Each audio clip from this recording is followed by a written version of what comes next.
The Galactic Council's emergency session was called to order with all the pomp and circumstance of a funeral, which, considering the circumstances, seemed oddly appropriate.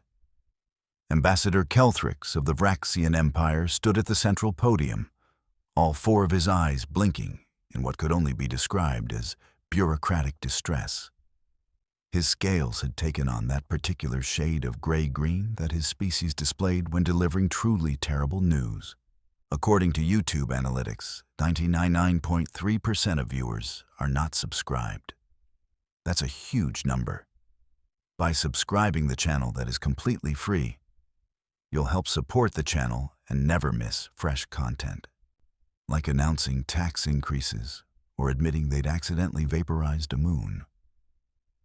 Esteemed colleagues, Kelthrix began, his translator chip working overtime to inject the proper amount of doom into his words. We have a situation. The Apex Cub, designation Zerathal 9, has killed its 18th handler. A collective gasp rippled through the chamber. Well, it would have been a gasp if half the species present actually breathed oxygen. The methane breathers made a sort of gurgling wheeze, and the crystalline zephoids produced a sound like wind chimes being murdered. Council member Thrix Talk, a being that resembled a floating jellyfish crossed with a filing cabinet, pulsed an agitated purple. 18th? By the void, Kelthrix. We lost the 17th handler only 3 cycles ago. Yes, Kelthrix confirmed, his tail doing that nervous twitch thing. Zerathal 9 has proven to be exceptionally lethal. As you all know, Apex Cubs are the most dangerous juvenile predators in known space. This particular specimen is from Kragnar 7, where the gravity is 4 times standard, and evolution apparently decided that overkill wasn't a strong enough concept. He pulled up a holographic display that made several council members recoil. The creature shown was roughly the size of a small hover car, covered in midnight black scales that seemed to absorb light, with 6 legs ending in claws that could rend titanium plating, a mouth full of diamond-hard teeth, and eyes that glowed with bioluminescent menace. Its tail was lined with bone spikes, and its shoulders bore ridge crests that flared when it was angry, which, according to the data, was essentially always.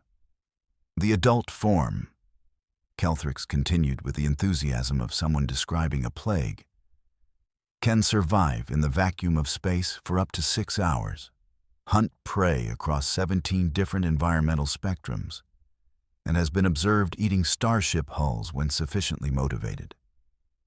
The cubs, as you might imagine, are only marginally less terrifying. Why? Asked Council Member Drevik, a sensible insectoid who had the survival instincts to ask obvious questions. Do we even have this creature in custody? Kelthrix's scales flushed darker. The Preservation of Endangered Apex Predators Act of 2847. Zerathal 9 was confiscated from illegal traffickers. We couldn't just release it back into the wild because it was raised in captivity and would die. We couldn't euthanize it because 15 different conservation groups threatened to picket our home worlds. So, we've been trying to rehabilitate it. By rehabilitate, you mean prevent it from killing everything in a 3-sector radius? Thrixtalk asked dryly. Precisely. Another council member, a gelatinous blob named Prugel, wobbled forward. What happened to the 18th handler? Same as the others? Kelthrix pulled up security footage that several attendees immediately regretted watching.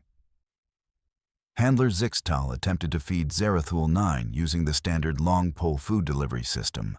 The cub bit through the pole, which was made of reinforced Dura steel, then calculated the trajectory back to the handler's position, melted through 2 force fields we didn't even know it could see, and, well, he gestured at the screen where the footage had been mercifully paused.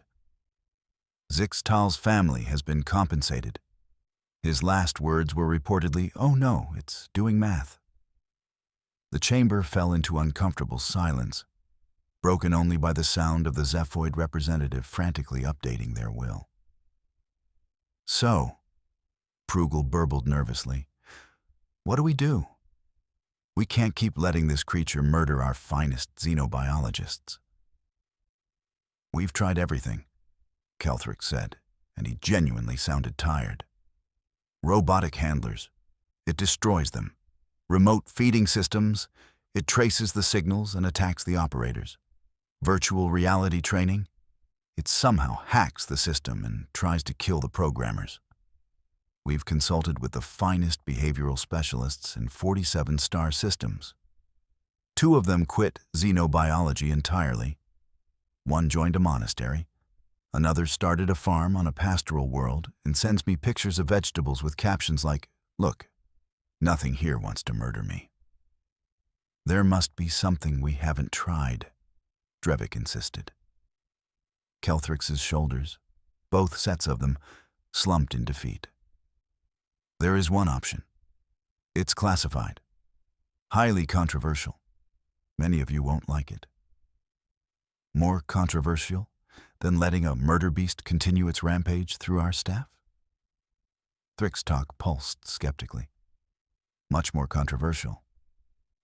Kelthrix took what his species considered a fortifying breath, which sounded like someone gargling gravel. "We could try a human." The reaction was immediate and loud. Approximately half the council erupted in protests. Another quarter started checking if they'd heard correctly. And the remaining quarter began placing what were definitely not legal gambling bets on the outcome. "A human?"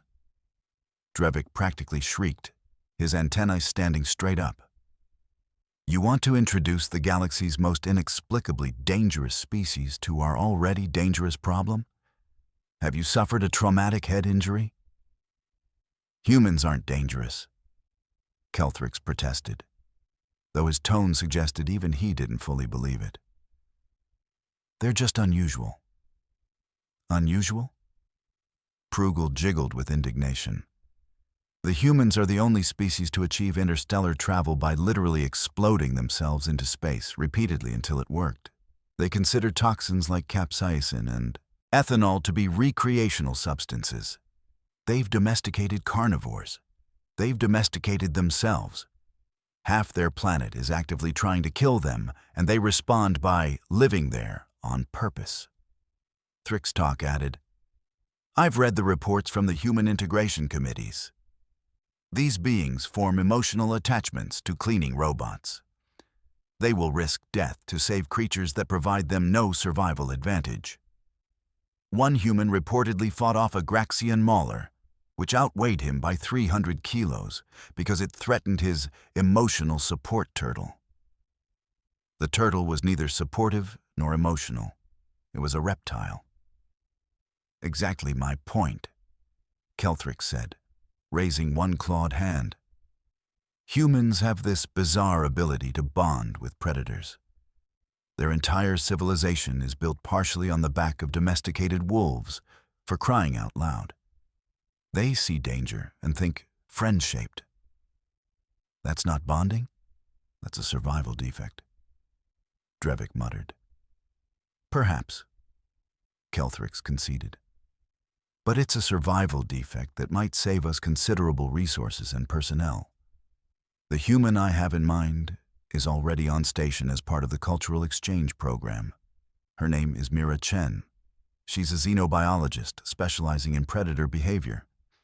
And according to her file, she grew up on Earth's Australian continent, which is apparently where humans send their young to train for survival." "Australia?" Prugel quivered. "Isn't that the land mass where evolution gave up on subtlety and just made everything venomous? 57 out of the 63 deadliest land creatures on Earth live there, yes? Mira Chen lived there for 18 years and describes her childhood as pretty chill, honestly." The council exchanged worried glances, which was impressive considering several of them didn't have faces. "Fine," Thrickstalk finally pulsed. "But if this human dies, the political fallout will be astronomical. Humans have a distressing tendency to respond to the death of their kind with what they call disproportionate retribution. Noted, Kelthrick said. Shall we vote? The measure passed, though not without considerable grumbling and several requests to be noted as officially objecting for the record. 3 hours later, Mira Chen stood in the briefing room, looking at the holographic display of Zerathul 9 with an expression that the assembled aliens couldn't quite parse.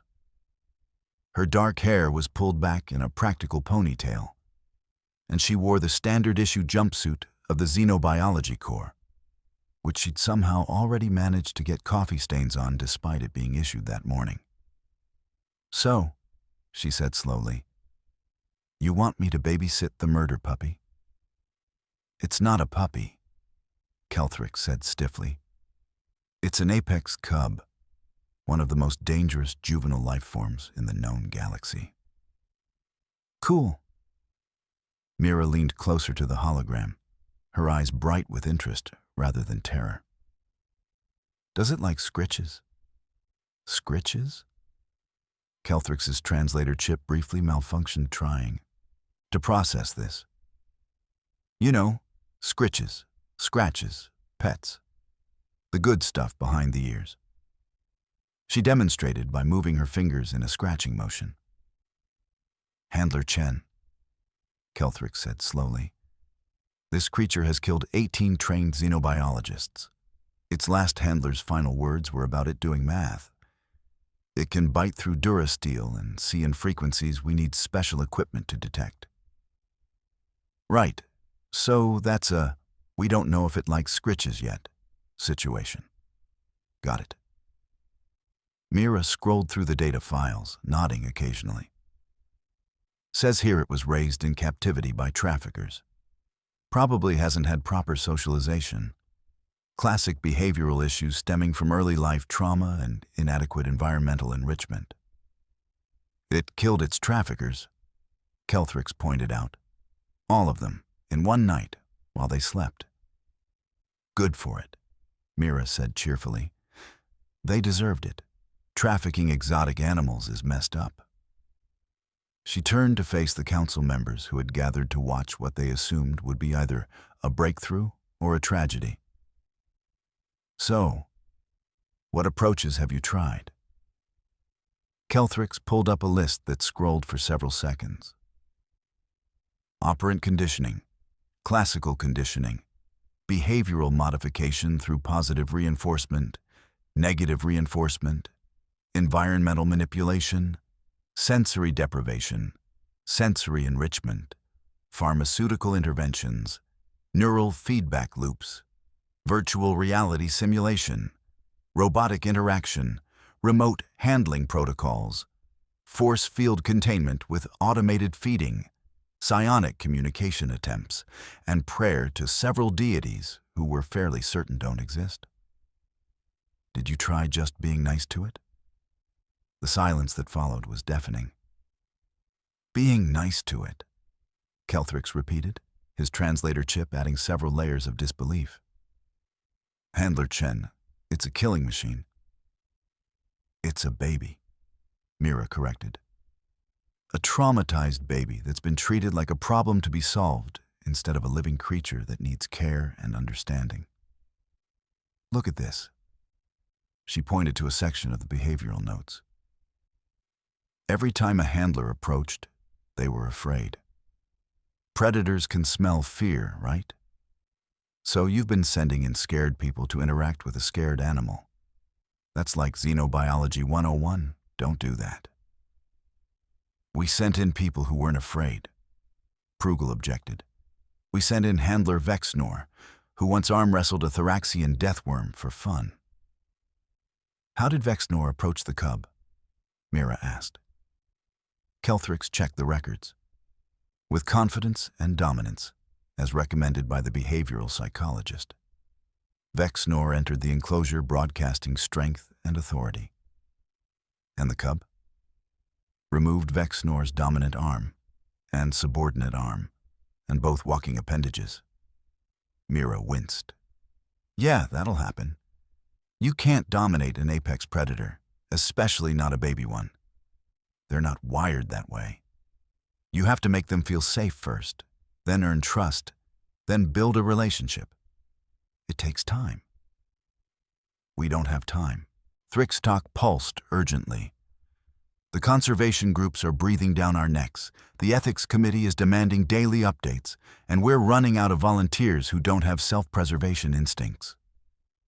Okay, Mira said simply. Let me meet it. Now? Kelthrix's scales did that color shift thing again. Sure, why not? I cleared my afternoon calendar. Your afternoon calendar, Drevik said slowly, included a lecture on comparative respiratory systems. What you're proposing is potentially fatal. Mira shrugged. I grew up catching redback spiders with my bare hands because I thought they were cute. Statistically speaking, this is only marginally more dangerous than my average Tuesday in Brisbane. 20 minutes later, Mira stood outside Zarathul 9's containment facility, which was less a room and more a fortified bunker that could probably withstand a direct hit from a plasma torpedo. Through the reinforced transparent aluminum observation window, she could see the cub. It was magnificent. The hologram hadn't done it justice. Zarathul 9 was currently pacing the perimeter of its enclosure, its 6 legs moving in a coordinated pattern that was almost hypnotic. The black scales caught the light in subtle ways, creating patterns of shadow and depth. Its eyes, glowing with that eerie bioluminescence, scanned the environment constantly, analyzing, calculating, looking for threats or weaknesses, or anything that might represent a chance at freedom. It's beautiful, Mira breathed. It's deadly, Kelthrix corrected from the safety of the observation deck, several stories above. Those things aren't mutually exclusive. Mira studied the enclosure setup, frowning. This is terrible. It's basically a prison cell. No enrichment, no stimulation, just bare walls and a food dispenser. No wonder it's aggressive. I'd be aggressive too if I lived in a concrete box. We can't add enrichment items, Kelthrix explained through the comm system. It destroys everything we put in there within minutes. Because it's bored and frustrated, not because it's malicious. Mira turned to face the observation deck. I'm going in. Handler Chen, we strongly advise. Your advisement is noted. Mira walked to the access door and placed her hand on the biometric scanner. How do I open this thing? After a flurry of panicked discussion that Mira mostly ignored, the doors began their lengthy unlocking sequence. 7 different locks, each with its own verification protocol. By the time the final door opened with a hiss of pressurized air, Mira had gotten comfortable leaning against the wall. Okay, she said to herself, taking a breath. Let's make a friend. She stepped into the enclosure. Zarathul 9's reaction was immediate. The cub spun toward her, its ridge crests flaring, eyes brightening to an almost painful intensity. A sound emanated from its throat that the observation deck's sensors registered as existing across 14 different frequency ranges, most of which were classified as weaponized. Mira sat down on the floor. Just sat down, cross-legged, about 5 meters from the door. What is she doing? Prugel burbled frantically from the observation deck. I think, Thrixtalk pulsed, she's sitting down. Why would she sit down? She's made herself vulnerable. Perhaps that's the point, Kelthrix said quietly, though his claws were gripping the railing hard enough to leave marks. Inside the enclosure, Zarathul 9 had stopped making noise. Its head tilted, a gesture that looked bizarrely dog-like on such an alien creature. The cub took one cautious step forward, then stopped. Mira didn't move. She just sat there, breathing calmly, looking slightly to the left of the cub rather than making direct eye contact. "Hey there, beautiful," she said softly. "I bet you're confused, huh? Everyone coming in here with fear stink all over them, trying to control you, contain you, fix you like you're broken. But you're not broken. You're just scared and alone, and nobody's speaking your language." Zarathul 9 took another step closer. Its claws scraped against the floor with a sound like metal on stone. "I'm not here to hurt you," Mira continued in that same calm, soft voice. "I'm not here to dominate you or test you or poke you with stuff. I'm just here to hang out. You don't even have to come close if you don't want to. We can just exist in the same space for a while. No pressure." The cub circled to the left, then the right, clearly trying to understand what was happening. Every previous human, every previous anything that had entered this space had been tense, afraid, aggressive, or all three. This human was just sitting there like she was waiting for a bus. 5 minutes passed, then 10. "She's not moving," Drevik observed. "Should she be moving?" "I think she's waiting," Kelthrick said. "For what?" "For the cub to decide." Inside the enclosure, Zarathul 9 had completed its third circle around Mira and was now sitting roughly 3 meters away, watching her with those unsettling glowing eyes. Mira still hadn't moved. "You know what I think?" Mira said conversationally. "I think you're really smart, smarter than they're giving you credit for. You knew exactly what you were doing with those handlers. They approached you wrong, so you defended yourself. That's not violence, that's self-preservation. But here's the thing, gorgeous. You're stuck here whether you like it or not. Legal stuff, conservation rules, bureaucratic nonsense. So you've got 2 choices. Keep fighting and be miserable, or let someone actually help you. And I promise you, I'm very good at helping." Zarathul 9 made a sound, softer this time, more curious than threatening. "Yeah, I know. Promises are cheap," Mira agreed. "So how about this? I'm going to come back tomorrow, same time. I'm going to sit in the same spot and talk to you some more. You don't have to do anything, just let me be here. And eventually, if you want, we can try being friends. Deal?" The cub didn't respond, which Mira took as a neutral outcome rather than a negative one. She stood up slowly, keeping her movements calm and predictable. "See you tomorrow, Zara. That's what I'm calling you, by the way. Zarathul 9 is a terrible name. You deserve better." She walked back to the door at a normal pace, not hurrying, not running, just walking. The entire observation deck held their collective breath. Zara watched her leave, but didn't attack. The doors sealed behind Mira with a series of heavy thunks. "Handler Chen," Kelthrick said over the comm. "That was either the bravest or most foolish thing I've witnessed in my 40 years of xenobiological service." "Cool," Mira said, grinning. "Same time tomorrow?" She went back every day for 2 weeks. Every day she sat in the same spot. Every day she talked to Zira about nothing in particular. Her childhood in Australia, the time she befriended a crocodile that hung out near her house, her favorite foods, why Earth's moon was objectively the best moon in the galaxy, despite being relatively boring by cosmic standards. Every day, Zara came a little closer. On day 15, the cub was close enough that Mira could have reached out and touched it. She didn't. She just kept talking. "So, my mate James, right? He decides he's going to impress this girl by catching a snake. But he's an absolute idiot, yeah? Grabs a brown snake, eastern brown, one of the deadliest snakes on Earth. And this thing is not happy about being grabbed." Zira made a sound that Mira was starting to recognize as interest. "Right. So the snake bites him, just nails him right on the hand.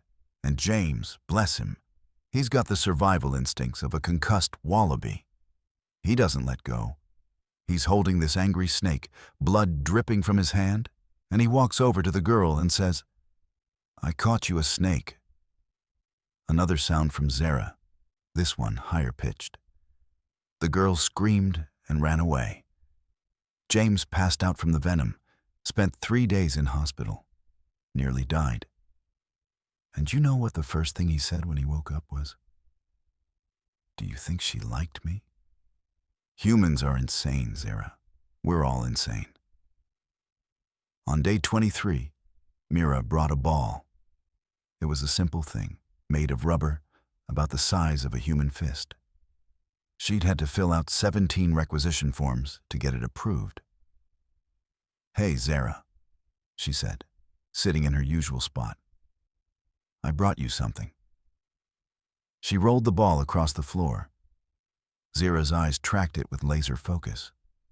When it rolled to a stop about a meter from the cub, Zara pounced on it with all 6 legs, pinning it to the ground like it might escape.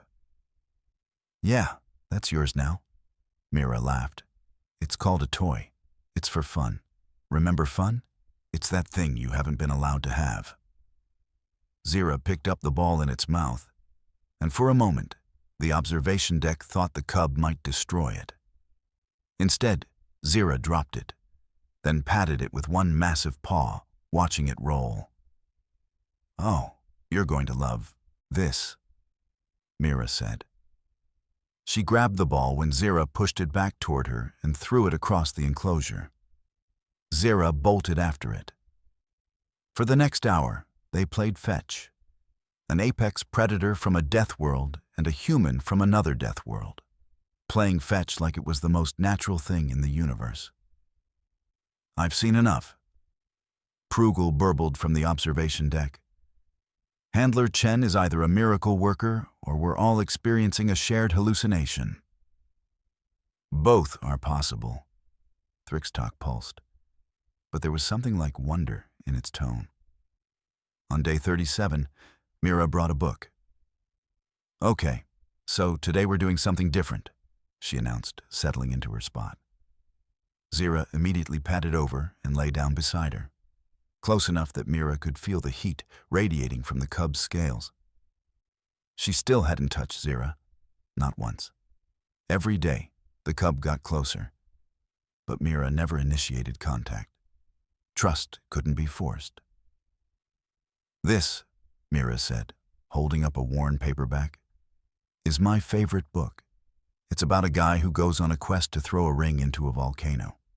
There's also a lot of walking and songs and a strange obsession with pipeweed, which is definitely space weed, but Tolkien couldn't say that because it was the 1950s. She started reading aloud. Zara's head tilted, listening. The cub's bioluminescent eyes dimmed slightly, a sign that Mira had learned meant relaxation rather than aggression. They spent 2 hours like that. Mira reading, Zara listening, the two of them existing in comfortable companionship. On day 51, Mira entered the enclosure to find Zara waiting by the door. "Hey, gorgeous," she greeted, then paused. Zara made a sound, soft and questioning, then deliberately walked to Mira's usual sitting spot and lay down, looking back at her expectantly. "Oh," Mira said softly. "Okay, yeah, I can sit with you." She walked over and settled down next to the cub. Zara immediately shuffled closer, pressing against Mira's side with a weight that was substantial, but not crushing. "You're giving me permission," Mira realized. "This is you saying it's okay." Slowly, carefully, she reached out and placed her hand on Zara's scaled shoulder. The cub's eyes brightened for a moment, then dimmed again. Not a threat response, just acknowledgement. Mira started scratching gently behind the ridge crest. Zara made a sound that no apex cub had ever been recorded making before. It was something between a purr and a rumble, deep and resonant, and utterly content. "Good scritches?" Mira asked, grinning. The observation deck erupted in chaos. "She's petting it," Drevik said faintly. She's touching the murder machine, Prugel corrected. And it's making happy noises, Thrixtalk added, sounding dazed. Kelthrix just leaned against the railing, all four eyes fixed on the scene below. Humans, he muttered. Absolutely insane. On day 68, Mira brought her laundry. Okay, so this is super boring, she warned Zira, dumping the basket of clean clothes on the floor. But I've got to fold this stuff, and I figured you might want company. She started folding her jumpsuit shirts, creating neat stacks while Zira watched with intense interest. See? You fold the sleeves in like this, then fold it in half, then in half again. Very important human ritual. We spend approximately 17% of our lives folding things. It's absurd. Zira reached out with one massive paw and patted a shirt, unfolding it. No, that's counterproductive. Mira laughed, refolding it. You're supposed to keep them folded. Zira immediately unfolded it again, those glowing eyes fixed on Mira's face. They played fold-unfold for 20 minutes before Mira realized Zira was playing with her. Actually playing, initiating games, being silly. You're such a goober, Mira said affectionately, scratching behind Zira's crest. A terrifying, could definitely kill me goober, but a goober nonetheless. That night, after Mira left, Zira did something unprecedented. The cub took one of Mira's shirts, a clean one she'd left folded in the corner, and carefully arranged it into a nest-like shape. Then Zira curled up on it, that deep, rumbling purr vibrating through the enclosure. Did anyone get that on video? Kelthrix asked the monitoring team. Every camera angle, sir. Good, because no one is going to believe this. On day 90, the Galactic Council convened again, this time in the observation deck of Zira's enclosure. They needed to see the impossible for themselves. Mira was sitting on the floor, reading aloud from her book, now several hundred pages in. Zira was sprawled beside her, head resting in Mira's lap, all 6 legs stretched out in complete relaxation. Occasionally, Mira would pause to scratch behind the cub's crest, and Zira would make that happy rumbling sound. This, Prugel said quietly, should not be possible. Humans, Thrixtalk pulsed, and somehow that one word contained entire volumes of meaning. Kelthrix addressed Mira through the comm system. Handler Chen, the Council would like to commend you on your exceptional work. Zarathul 9 has shown no aggressive behavior in 42 days. This is unprecedented. Mira looked up from her book, gently shifting Zara's head to a more comfortable position. The cub made a disgruntled sound, but didn't move. Thanks. Zira's a sweetheart once you get to know her. Her? Drevik asked. How do you know the cub is female? She told me. The creature doesn't have vocal cords capable of humanoid speech. Not with words, Mira said, as if this should be obvious. With behavior, body language, the way she interacts with the environment. It's all communication, if you bother to pay attention. The council members exchanged glances. Handler Chen? Kelthrix said carefully. We need to discuss Zarathul 9's future. She can't remain in this containment facility indefinitely. She's growing rapidly. Within a solar year, she'll be too large for this space. I know, Mira said. I've been thinking about that. And? Earth has several wildlife preserves designed for dangerous predators. We've got one in the outback that's specifically set up for off-world species that need high-security environments, but also proper enrichment in space. It's about 50,000 square kilometers of varied terrain, monitored but not restrictive. I've already put in a transfer request. You want to take her to Earth? Prugel jiggled nervously. The human homeworld? Yeah. She'll have room to run, things to hunt, proper environmental stimulation.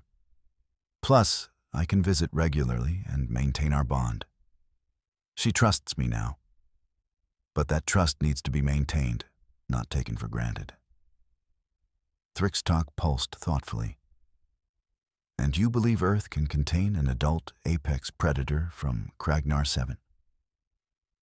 Mate, we've got saltwater crocodiles, box jellyfish, inland taipans, Sydney funnel web spiders, and blue-ringed octopi. Our whole continent is basically a containment facility for things that can kill you. Zira will fit right in. That's not reassuring, Drevik muttered. It's not meant to be reassuring. It's meant to be honest. Mira ran her hand down Zira's scaled back, and the cub stretched luxuriously.